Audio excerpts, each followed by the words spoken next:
Hi everyone, this is Scott and Katie LaPierre coming live to you from the Parsonage Living Christian Our Church. living room. Our living room, yeah.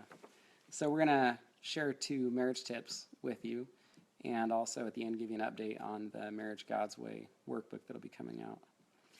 So I just want to briefly talk about 1 Peter 3, 1 and 2. It says, "Wives likewise be submissive to your own husbands, that even if some do not obey the word, they without a word may be won by the conduct of their wives, when they observe your chaste conduct accompanied by fear." And so, go ahead and turn to 145. So, in this verse, Peter's contrasting 2 ways for wives to deal with their husbands. He's telling them how to not try to win over their husbands and how they should try to win over their husbands. So, I'm going to read a little bit of chapter 15 of my book. It says, note 2 contrasting points from 1 Peter 3:1. Peter tells wives how not to try to win over their husbands with words and how to try to win over their husbands with their conduct. In Genesis 3:16, God told Eve, "Your desire shall be for your husband, and he shall rule over you." This verse reveals 2 struggles husbands and wives will have as a result of the fall. We've already discussed that wives will try to control their husbands. That was from an earlier chapter. This often manifests itself as wives nagging, as it's shown by a number of verses in Proverbs. And I don't need to read all of them, but if you're familiar with Proverbs, you've seen the number of verses where Solomon talks about wives treating their husbands in a way that would make them want to go be on the corner of a rooftop, or where they experience like terrible weather, or go in the wilderness where they'd be around a bunch of wild animals or something, versus having to be around their wives that are being contentious. When it says, "He shall rule over you," it's subtly revealing a corresponding struggle that men have with stubbornness. Because God has created men to be leaders, they're often pretty resistant at being controlled. They're less receptive to having their wives tell them what to do. Now, 2 truths make the tension between husbands and wives even worse. Husbands seem to struggle with stubbornness even more when they feel like they're being nagged, and wives seem to struggle with nagging even more when they feel their husbands are being stubborn. And so this can create a cycle, as you can imagine. You have wives that are getting frustrated that their husbands aren't listening, and the husband is starting to feel controlled, so he'll be more stubborn. And then you'll have wives trying to control their husbands, and the husband will withdraw and pull away, and then you get that result that's talked about in Proverbs there, where a husband would rather, he just wants that distance from his wife, and whether it's the rooftop or whether it's the wilderness. And so it really looks, I would say, to one of the major issues in marriage where a husband will be apathetic toward his wife and just sort of ignore her or withdraw from her. In the years of marriage counseling I've done, I've noticed the more common behavior or sin from husbands than being abusive toward their wives is just ignoring them, just being apathetic and just not giving them any attention.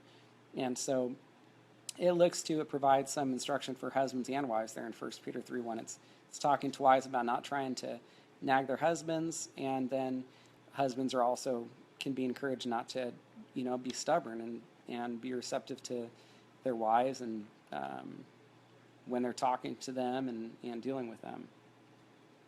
My turn? Yes. Okay. Oh, my turn. We take that. Okay, so one of my favorite sections was about, came from chapter 7, called What is Love? And I think women really struggle with wanting to be the mother more than a friend to their husband. They act like a mom, which also kind of goes with what Scott was saying about nagging, because moms can nag. And so I wanted to read to you from page 62 of the book, and this is addressed to wives, and this has been some of the greatest advice for me personally in our relationship that I've seen God use to soften Scott toward me and be more willing to listen. So it says, of greater relevance to marriage is the fact that Phileo is the love wives are instructed to have for their husbands. When Titus 2:3-4 commands older women to admonish younger women to love their husbands, the Greek word used is philandros, and that's a combination of the words phileo and aner, the word for husband. So while husbands are commanded to have agape for their wives, which Scott discusses later, wives are commanded to have Phileo for their husbands. And so what is that? What is the implication of that difference in marriage? Is it that husbands do not want or need that kind of love? Is it that women are not as capable of agape as men? Scott says, I don't think that it is it at all. It is simply that the needs of husbands and wives are different.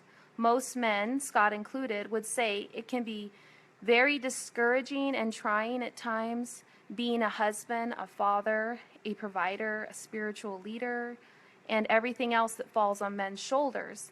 And what could be more encouraging than a wife who is also a best friend? Proverbs 31:11 through 12 says of such a wife, the heart of her husband safely trusts her, so he will have no lack of gain. She does him good and not evil all the days of her life. And so, ladies, a way that we can do evil toward our husbands is nagging them and not giving them phileo love that they crave. And so just some practical advice that I heard recently on this is when your husband's talking to you, treat him like a friend. Don't try to rush him or just say, no, I don't agree with you, but pause and consider what he has to say and respect him and treat him as a friend. Don't treat him as your son. Okay?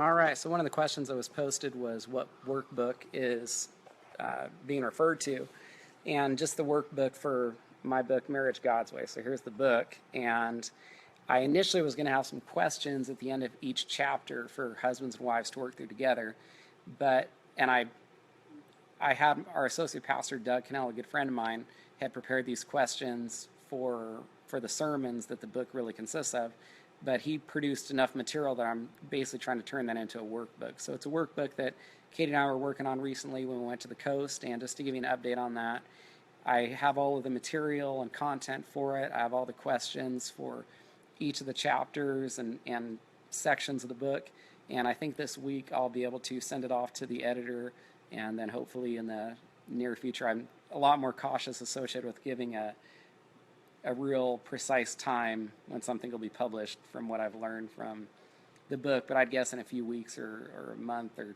two or something like that, it'll probably be available. So anyway, thanks for tuning in. You can see more on my website, Scott LaPierre /Marriage God's Way, or on our Facebook Marriage God's Way page. So God bless. And we would love to hear from you guys.